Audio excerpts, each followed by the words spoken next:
because the budget interrupted us to some degree. So, for the sake of for the meeting, let's go around the room. Chris Rogers, County Board. Mary Borderson, County Board. Brad Alexander, Douglas County Youth Center. Constance Meyerndorf, Clerk, Douglas County Clerk's Office. I never can say that. Pam Murphy, County Administration. Sean Coonfair, Douglas County Juvenile Assessment Center. Shelley Hunt, Douglas County J9 Coordinator. So, Brad, is, how's your staff? Is the first thing. In what respect? The incident. Oh, thank you so much. I didn't know if we wanted to discuss that. I won't bring up any names. Well, I mean, whatever you can get. Just Right. No, I went and Ronnie and I went and visited him Sunday evening. A little shook up, but he was doing well. We viewed the tape, and a lot of what happened was in the staff area, which is it is a blind spot. So we are going to be looking. Was that Sally Port area? No, you walk in and there's that area where the Oh, you mean staff upstairs, work. not down? No, it was downstairs, where the staff's desk is and the counters and so forth. Okay. That's not covered on camera, and that's where this took place. Okay. It was planned, and Are you gonna get cameras for that? yeah, it was planned and very ill-conceived plan, but the intent was to escape. One kid is 17, and he is strong. I mean, really strong. The incident moves out under the camera view, and that was the longest I'd ever seen our staff take to get somebody under control. Extremely strong young man. But the guy, I mean, one of the things that they did, he reached for his radio to call for assistance, and the smaller one grabbed his radio and threw it. And the other one, the strong guy, had him in a chokehold, and he came very close to choking him out. Fortunately, he managed to get away and had the wherewithal to knock on the window, the two units that adjoin one another, knock on the window, and that staff member then called for assistance, placed his unit into their rooms, and came over to provide aid. And yeah, he did just a wonder. He when I talked to him, he was a little bit embarrassed, definitely shooken up. And I told him, I said, we couldn't be more proud of you. I mean, we live in a world where we cannot and will not retaliate. And I think some people's instinct would be to do much more. When he got away, he literally, and he's a big guy too, and he literally was just keeping them away until assistance arrived. And then all of the use of force protocol was followed to the T. He, the larger one, little background with mental health issues. When he arrived, he's on the detention side because of a theft by unlawful taking, and then he's got like truancy issues. It's all really pretty low level stuff. Don't talk about any medical stuff though. No, I don't think. Kind of, but he has mental health issues. I wouldn't. No, okay. But at any rate, he needs some assistance in that regard. I won't say anything. But he was extremely remorseful later. The other one, not at all. Not at all. But I didn't know whether I could speak to that here, but I appreciate you giving me the opportunity and Give him our your best. concern. I sure will. Polished down. And he is going to be heading, getting some assistance through employee assistance program too. So. All right. So, with numbers wise, what we looking?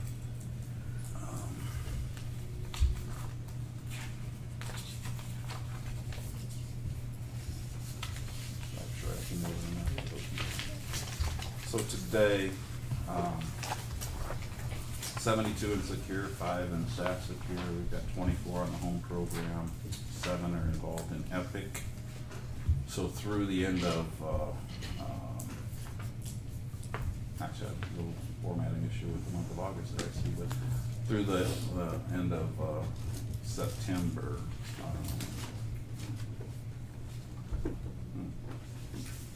I had, oh, there we go.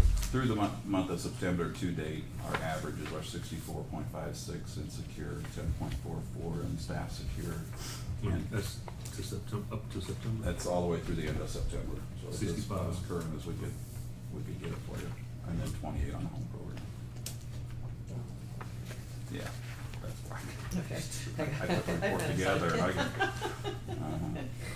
can, that's kind of where our numbers are. There's a few things that I want to update you on. One is the Prison Rape Elimination Act, PREA. It's through the Department of Justice. Mark LaFleur is on vacation today. Rondi's dealing with an issue with his truck. And otherwise they would have been here. But Rondi Woodard, our detention manager, and John Mack, who is our safety and security coordinator / PREA coordinator now, we attended training on PREA last week. And prior to that, we'd already, this applies to juvenile facilities come October 2017. So we had built the policies to become PREA compliant already. Following the training last week, there was some adjustments that we had to make. One of the things that, and this is the second training that we attended on PREA. The first one was less than a year ago. And one of the things that seemed to be a little bit of a moving target that relates to PREA are the staff to youth ratios. And they had set it at 1 to 8 while they're awake and 1 to 16 while they're asleep. And at the previous training, we were told that was a bit of a moving target, possibly. Well, it was confirmed last week that will be the staffing ratio that we have to comply with come October 2017. So we're looking at some alternatives that we have available to us to meet that standard. The intent is to meet with Patrick to go over those options that are available to us and then move that to you all. I think there's a couple of things that we all need to be aware of as we move forward with this. We're going to start our staff training on our policies and other issues that relate to PREA this month,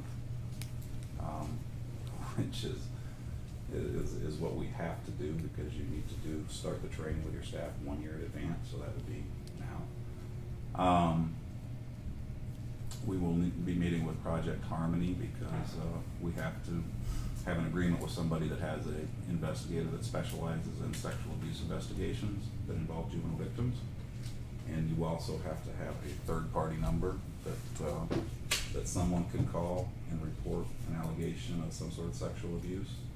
And Project Harmony should be able to help us with both of those issues. There'll be a third-party number and an investigator. Correct.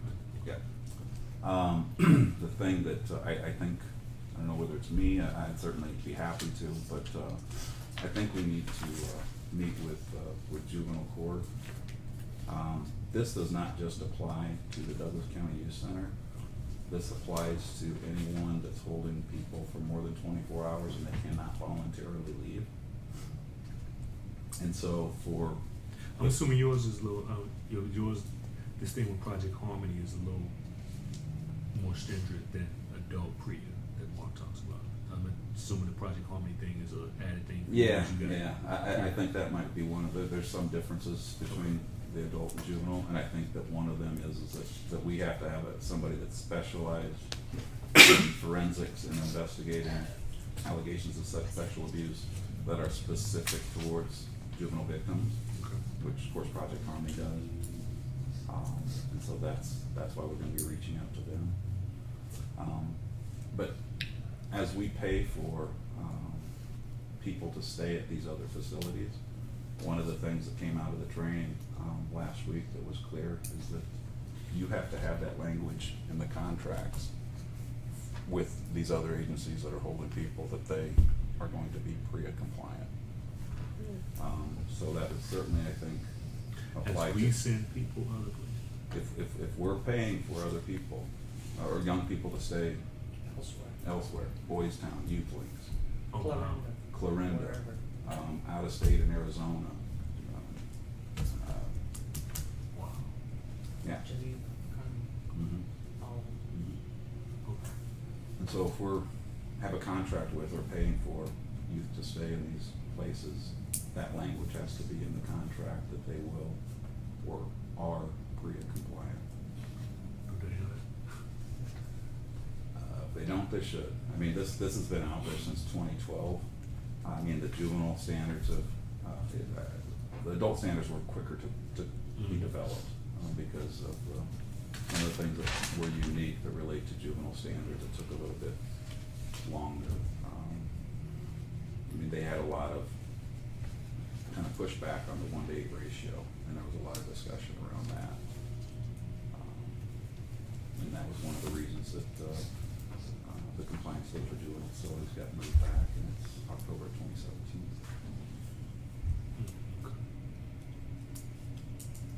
Chris? Yes, go ahead. Sorry. In order, it can say it in our contract, but then do we get proof, like through a copy of their certificate that says they're PREA compliant, or? Yes. How, okay. Yes, yeah, I didn't mention that. Okay. It needs to be, we have to have that language in our contract, and when they come out to certify us, which we'll be going through that process, I'd like to do it, start it next spring, because if the person that's out to certify you, if we were to fall short somewhere, then they work with you through corrective action, and that's a 90-day period that they'll work with you through the corrective action. And so I want to start at least 90 days out, so if there is something that we have to work through, we will become compliant by October, even if we have to go through a corrective action. But for the other facilities that we are sending our children to, we say in our policy that in order to send them there, they have to be PREA compliant, but they have to prove that they are, and the proof is by some certification. It's under the Department of Justice, Okay. and they have to be And certified. they have to send us something to prove that. And so, your question, Commissioner Rogers, do they know this? I know that I mentioned it one time and they said, no, we don't have to be compliant, and I firmly believe that they do. Okay. Says, tell them no. Mhm. On the staffing ratio part of it, how far off are we? A little bit. I'd like to kind of talk through some of those issues with Okay. it. I don't mean to be elusive, but That's fine. we've got the restricted housing unit that's been closed for 4 years. That can be, we can open that up and run it as a general living unit. Then we've got housing unit number 3 that's been closed for probably 2 or 3 years. Then right now, one of our female units is closed, and that's week by week. That changes depending on the population. And then there's occasions where our population is low. There's no way they're going to get along, and we try to hold true to our classification system. And so there are occasions when we open it up, even if we had enough rooms in one unit to hold them all. It's better for everyone concerned to have the 2 units open. Right now, we're not in that situation, but that changes frequently. Was they're dealing the ratio, the ratio. So yeah, right now you would have to, you wouldn't, would it be a staff change or just a unit change? We would have to open up, right now, we would have to open up 2 units because you have your rated capacity, which says if you have the X number of beds, and then your operational capacity that takes into consideration classification, gender, a variety of other issues. The general accepted idea is that you should be somewhere under 75%. So we have 2 or 3 different options that I think we need to take a look at, but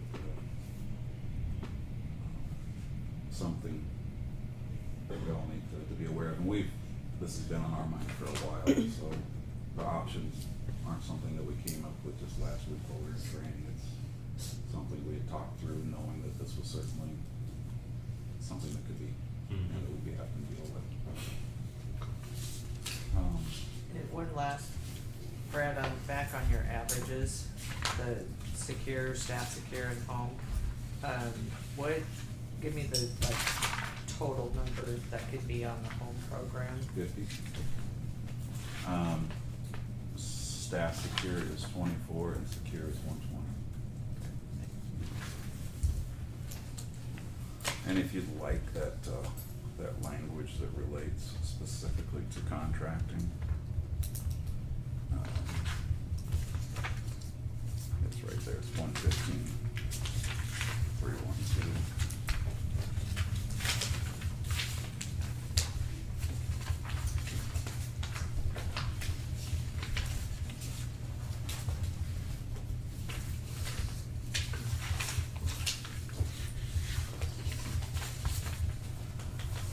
Pretty good one.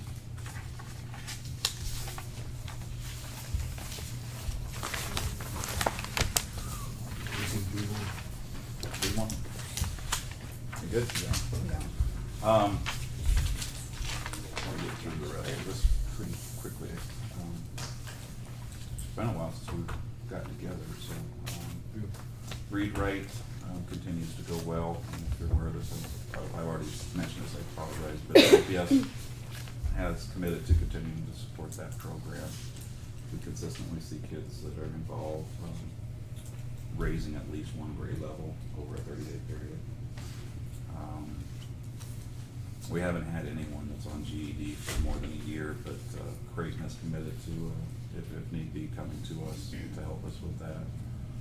Pledge for Peace continues to happen the first Friday of every month. We do that in conjunction with our Adopt a Living Unit program, which is just an opportunity for the kids to get to meet people out in the community, and they've got certain goals that have been set for them, and they achieve those goals, and it's a way that we're able to reward them, and actually the community pays for that reward as they provide pizza and other things. And it was on KETV recently.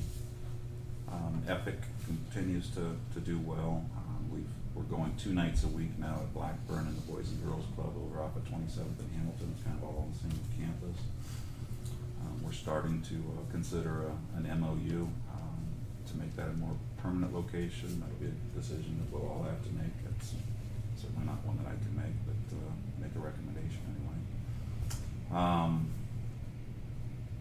We had 3 kids that graduated with their class last May, and I can tell you that nobody expected for that to happen when they started with us. One of the kids is not only not failing everything, but is now earning A's and B's. He's got 1 C. He's starting fullback for a local high school, and he has joined the ROTC program, and his grandmother actually took the time to write the EPIC program to express her appreciation. And the funny thing about that is, she mentions in there, we didn't always agree. I couldn't be more happier with the outcome. We got 7 kids in there now.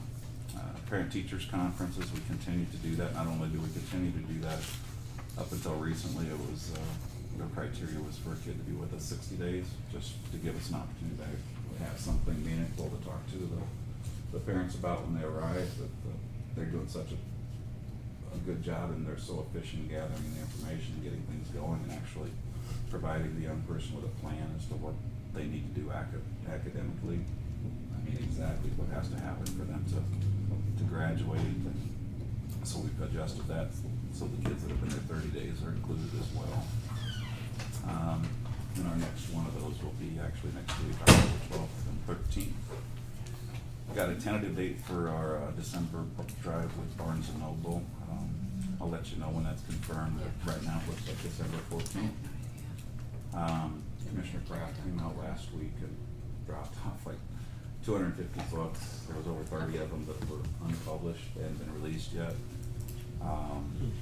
And we use those to for the young people to write book reports, and we certainly make good use of those. Continue to have the multidisciplinary treatment team meetings weekly. I think it helps to some extent with expediting. We've got a group of people, you can see it there, DCYC, mental health, education, medical, our transition specialist, NSC, probation. And so they are discussing everybody that has a release order that's still sitting at the youth center. And then anyone that's had some sort of a mental health crisis. Obviously, our mental health people would have addressed that immediately, but it's a good opportunity for that group to discuss this as a whole and to look at ways to best work with that young person. You don't officially, you don't have an expedite officially down? No, Some I mean, it's expedite. probably not officially. I mean, our admissions manager is calling. I mean, if they're supposed to go somewhere, we're certainly not afraid to call and ask, you know, how soon the bed's gonna be available. All right, and I bring this up, Mary Ann, because this is a discussion that's been floating around JDI, and we're trying to find a solution to it, because the public defender's office is always saying they have this expedited. But I don't know if it's, Melissa's good. yeah, no, but I'm saying if there's a way to, it's been a discussion, either some places it's in the juvenile court or it's in the detention center to some degree, and we're trying to get over this case processing, but I keep thinking it's an expediter, a first step to get there. Can we go through the budget and see what room it may be to craft that officially and talk to Riley about, you know, they say it is, but I don't know what's going on. I mean, officially put it, the expediter there to flow these things through the process. So they're not doing that, or you want them to do that? There's this dispute that we gotta get a clear handle on, that we've been trying to solve with the case processing committee, and correct me if I'm wrong to some degree. One of the deals in there is an expediter. Every time the issue gets brought up, they always talked about that it's an expediter there, but and when at the critical points in the system, I don't see the expediter in the system. I think they think it's expediting, but it's not really full-throated there. And in reading on the position and some JDI stuff, it's either one or two places, so it's not unprecedented, but it wouldn't be bad to have somebody down there in that whole deal, you know, working this kid, getting him out of here. And I keep thinking if there's a way to start talking through this, to see if there's some way to play in the budget to free up some money to do that and get Riley out of the business of even thinking they're doing it, don't even worry about it, let it come here and go through it. So if, you know, you want to start giving thought to that, particularly for next year. So if we can, I just gotta mention it, Melissa's, I mean, we do have conversations with her frequently, and she is Well, I'll really good response. I'll get a copy of the piece that I had so you can read through, but I think if there's a way to start hashing that out, putting it there, I think that may be a first step to help us kind of break through this lodge, but I think it probably needs to be looked at. So if you can, I'll get you that piece, but if y'all get some thought to follow up on in these meetings, I'd like to bring that up in the budget discussion and start just trying to ask Tom to say they're not in the business, because I don't know what the expediter is doing to some degree. It's not moving along. Is the expediter a public defender right now? No, it's a person. No, it's not an attorney. But she's with Riley's she's office? attorney. She's in Riley's office, but as I asked more, it's not like this is her sole deal. This is like, For sure, she's doing this with some other stuff. I don't know who, I gotta talk to him about it. And so you're wanting a full-time expediter in To the be, youth center? yeah. That's not necessarily tied to the public defender's office at all? Gotcha. Because the places, they either, in looking into it, there's either two places housed, either the juvenile court or DCYC. So, you know, I figure that it'll be easier taking if it's here in the youth center. The question is, how do we get there? How do we work some freedom? So, I just throw that out for some thought, so we can persuade it. I need to, because now is a situation I either want to stand on. I'm gonna talk to Riley about getting just, you know, don't worry about it, let her do whatever other stuff, and let us get into that side of that piece. Don't worry about it. Anything else? That's it for me. All right, appreciate it. Any other questions? No? Jack?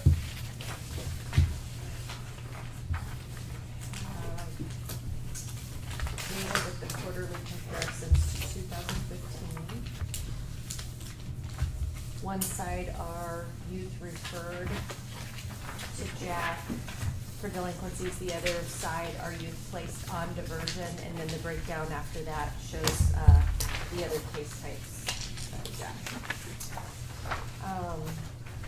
And the only two updates from the Jack are we're putting a lot of emphasis on staff training.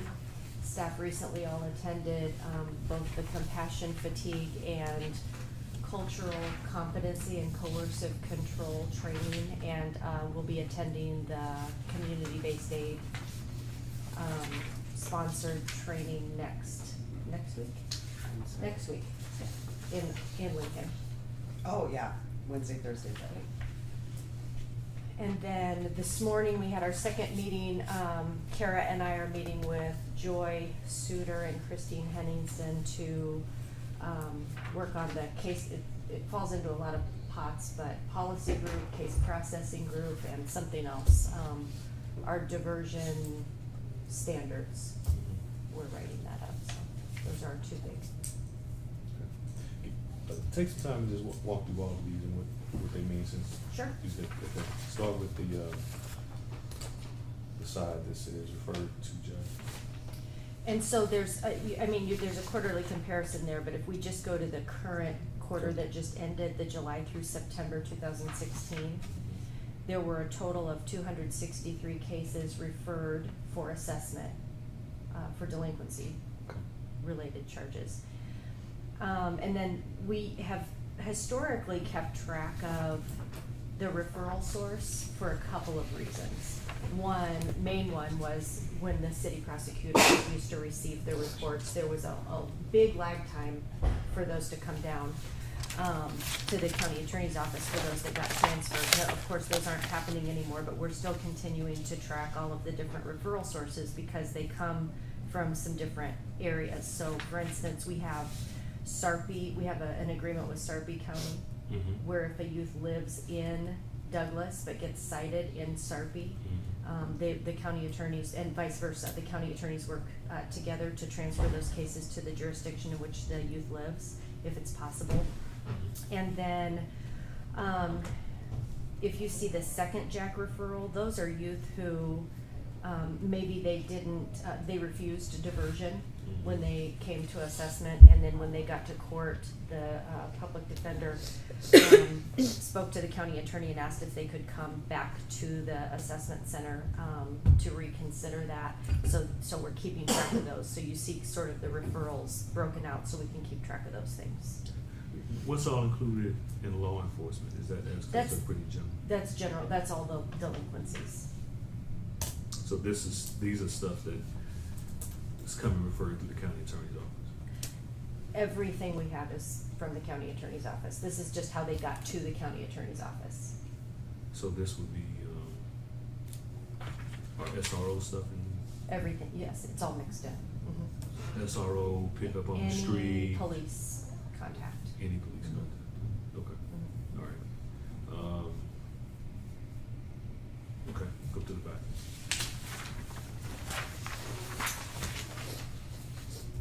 So then if we stick with the same quarter, July through September, the quarter that just ended, we placed 191 youth on diversion, and by that we recommended diversion to the county attorney, and 191 plans were approved. And then that's the demographic breakdown of those kids is listed underneath. And then if you go to the bottom, we had in that same period 180 youth complete diversion successfully. There were 50 warning letters issued. That's sort of toward the end of that same column. Okay. And then the other case types that we're seeing at the Jack, we received 23 status referrals. There have already been 6 truancy referrals coming in this year. That's since school started? Since school started, these are new truancy referrals received from the county attorney's office. But that seems low relative to last year, so is that, is that because of Carl pushing it back up? It's because of how we're handling the referrals that came in at the end of the year. So we held those open, and we're meeting with kids already, and so we're seeing those numbers already start to move. All right, explain that difference of how you handled it last year, so they know. Every year until this year, for those referrals that came in at the end of the school year, the referral would just go away. There was no action taken. Because it was a new school year, they basically started over again. And this year, if referral was received at the end of the school year, we're meeting with those kids already this school year and addressing the truancy that occurred last year so that they get off to a better start this year. And so we think that is causing that number to drop already in what we're seeing, so.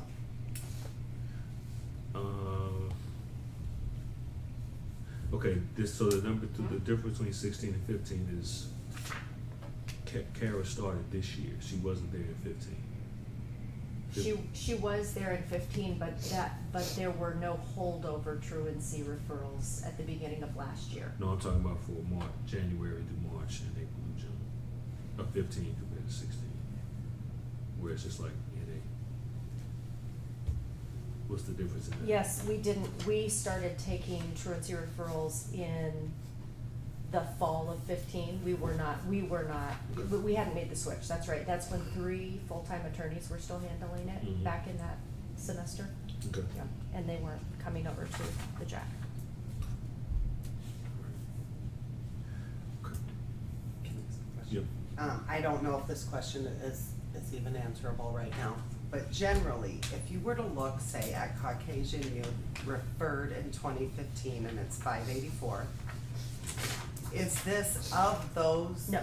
Okay, so is It's- there a way to know how many were placed on, what happens if they weren't placed Yeah. on diversion, and to do it from a DNC Go back where perspective, is you that possible? read from? Like, if you look here, 584 white youth were referred to diversion, Okay. and 416 white youth were placed on diversion. Is there a way to look at this from a DNC lens There- as percentage of youth there being is a way. referred to reversion Yeah. by race? There is a way, so we can pull all youth referred for that year, and then the progression that goes into 16. So if we take that, these are a snapshot of that exact time frame. So we actually pull on, when you see that, it is January 1st through December 31st. Mhm. And it is also January 1st through December 31st. So on the ones who went on diversion, Mhm. some of those were referred in 14. But I mean, generally, you could not do the math in this manner, where you'd say With this 584 sheet here, were no, referred. not with this one. So No. 71% of the white youth were referred. No, you Went to shouldn't, diversion. you shouldn't. It's gonna trend about that. It will trend about that, but you shouldn't do the math like that from this. If we wanna do that, we can absolutely pull it. Just to be For curious, the 15 from a and say- DNC lens and to the see breakdown. Yeah, if youth of absolutely. color are referred to Mhm. diversion at the same rate, Right, would be my Mhm. question. right. So so what you can do from this, Shelley, though, is, that there were a total of 826 youth Mhm. placed on. And then the breakdown of those 826 youth. But to do it per DMC standards, which we should do, then you wouldn't wanna use this back sheet for those second numbers.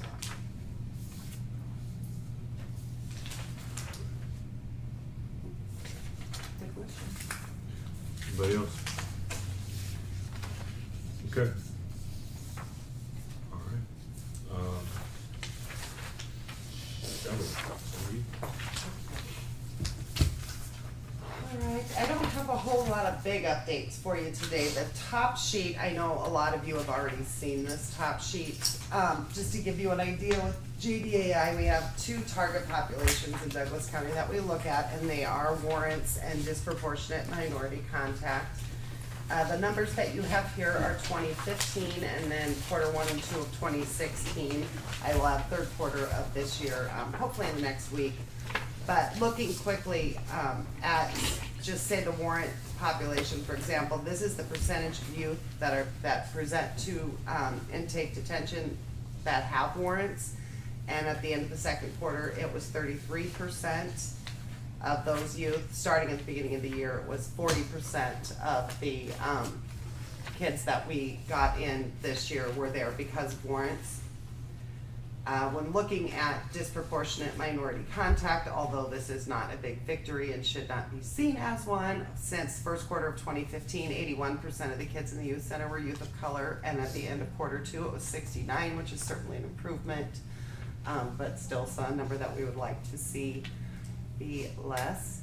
And looking at the average daily population, at the end of quarter two, it was 74.9, and then this, let me know if I need to re-explain. If you look at quarter one and quarter two of 2015, you see a big jump there of about 13 additional youth daily. And we see the same thing again between quarter one and quarter two of this year. My hope is that when we have our new data people on board in the next few weeks, that's one of the first things that they would look at. I'm curious as to what the offenses are during that quarter that makes the number go up, to see if it's something that maybe next year we can head off at the pass, know that that might happen. If it's something school related or whatever, to see if there's something we can do to work with those kids instead of them having to go through the system that way.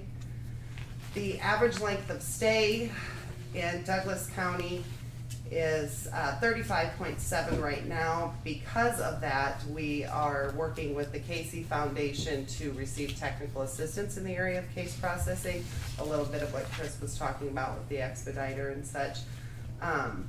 Looking to see what we can do to expedite these kids. How can we move them more efficiently through the system without jeopardizing any due process or rights that the kids might have. So we're hoping through that work with Casey that we will be able to get assistance on that. And then attached are just updates from our committees. Our Alternatives to Detention Committee is continuing to work on the continuum of services that they have created for alternatives for detention, working with probation. Now to go through each one to make sure that it'll fit a probation definition and that they're providers they can use so that we can be offering these alternatives to youth on probation. Let's see, we're considering a locator pilot because we know a large percentage of the kids that come into detention are kids who have had unlawful absence warrants. Something that this committee and the case processing committee both wanted was something like a locator. When a youth is missing, do we have someone that can go and try to locate the youth themselves? I can tell you probation is allowing their tracker services, if it's a youth on probation, to allow tracker to continue for 48 hours because those people tend to know exactly who these kids are, who they hang out with, places that they have located them while they've been working with them, to see if we can get assistance through the trackers to locate the kids. And then also increasing from probation officers what is expected of them to attempt to locate kids monthly when they have a warrant out. So I think those two things will be helpful. Shelley, where are you? Right now I'm kind of just, these are the written updates. Right now I'm not reading it to you. I'm sorry. I'm looking and No, looking and looking and I'm thinking just kind of locators, No, locators. sorry. Okay. Instead of just reading them, I'm just kind of telling you updates that we do have. Gotcha. And the locator one came after I typed this yesterday, so that's why. And what's it called? It's locators is what the case processing and ATD committees would like. The name will not transfer the same if you're talking to someone in probation, but they are allowing those referrals to trackers to be extended 48 hours to assist in locating you when we don't know where they are. And this is for the runner situation. Correct. So, where, I don't know if I explain it right, clear it up a little bit. I guess they're allowing a little more grace for them to be there because I guess some of this data is showing that they show up within 48 hours or so. So by allowing this grace, hopefully we can prevent the pickup of the warrants. Correct.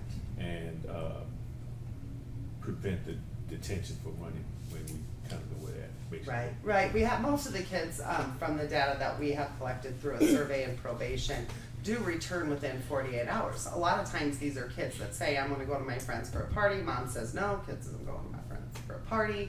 And a warrant is issued because they are no longer in the court-ordered placement, which is their home. So to give probation officers the ability to work with their clients, to work with the parents and say, what are we going to do? What can we do to assist you in following through on the rules that you've made for your child, to see what we can do about those unlawful absence warrants. That's for the kids that are on probation?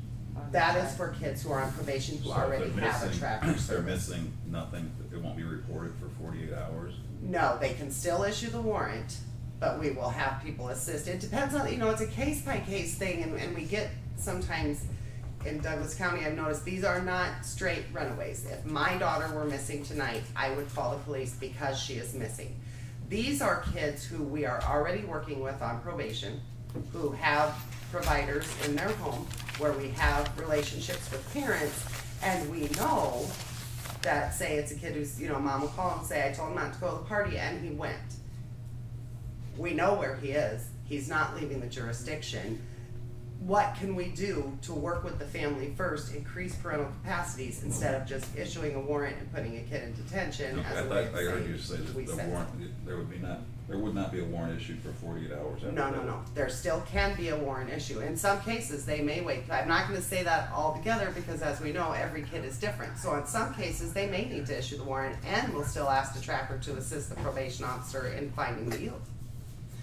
Depending on conversations with family, you may be able to say, I'm not going to issue the warrant now, we know where he is, we're going to go have a conversation first, see what we can do to bring him home. Which doesn't always happen. Instead of the warrant just being issued. Let's see, case processing groups working with Casey Foundation, so kind of more to come on exactly the details of that. They're looking specifically at motions to revoke, pre-trial hearings, and then the warrants again with case processing. Our disproportionate minority contact group has completed 2 of their trainings so far this year. For people who work in the juvenile justice system, we are planning the final training, which will be in the community. I have no details of that yet or what the curriculum will look like, but that is our next plan, is to be able to go to the community and find out from kids and families what could we be doing different. From your perspective, what is it? What alternative do you think we need to have? And then our data committee is working on creating a separate data memo for disproportionate minority contact. We are down 1 co-chair on data. Erin Bach has had to resign due to her being busy with her full-time job, so I don't have any updates as to who that will be. And then finally, youth impact. This youth impact update was from Nick. They participated in the statewide crossover youth practice model meeting and had representatives from different counties coming in to see how Douglas County does their work. As I understand it, Douglas County has been receiving a lot of recognition for their crossover work. Nick did come to the Juvenile Justice Symposium September 23rd and gave us a presentation on that. And I don't know the rest, I don't know if you've read to everyone. So I guess if you have any questions on that, let me know. I just wanna, I wouldn't say alert, but just say it's, case processing's kinda got its day in the sun with JDI, so that's the next place where some Right. conversations gonna go, so if, you hear anything, that's what'll be the issue going on or something. And from there too, with case processing, what we're really realizing is that our next most important data is the data that you guys send that tell us every Friday who's in the detention center, going along kind of with the MDT meetings. You cannot beat a group of professionals getting together to staff a case to say, how can we move this forward? So we're hoping through that case processing, we'll be able to look at the kids that are there to figure out, do we need more placements in our community? Or are there kids that we could be sending home with services there? Okay, questions? Under the OIS piece, I guess, it's kind of OIS and other business together. I just saw it come through the email yesterday, so it's just kind of some of you all are on it, but just for public information, I guess the official notice from the state for community-based aid money has come out. And so the timeline is ticking. And so basically we on their timeline in regards to the time period that they give us. So right now it's a tight timeline to get stuff out, get it in, get it approved. So that process will probably start now. I think sometime at the end of the month or early November, I look at the exact date, stuff will be through, and people start weeding their way through it with that. So if you haven't got it, to go look for it.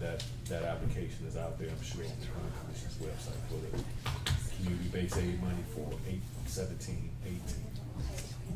Okay. Other than that, I have nothing officially now. We'll try to get back on regular scheduling. Like I said, I apologize when the budget season hits that yield, and so maybe run without the money. So we'll try to get back on the regular schedule to meet and go from there. And I'm gonna send you that, Brad, but I need you to think through that this expedited piece, because this is gonna be the foundation of trying to unlock this other case process, or at least one piece of it. So with that, if there's nothing else, we can adjourn at 1:45. So we'll see you all next month. Thank you. Thank you.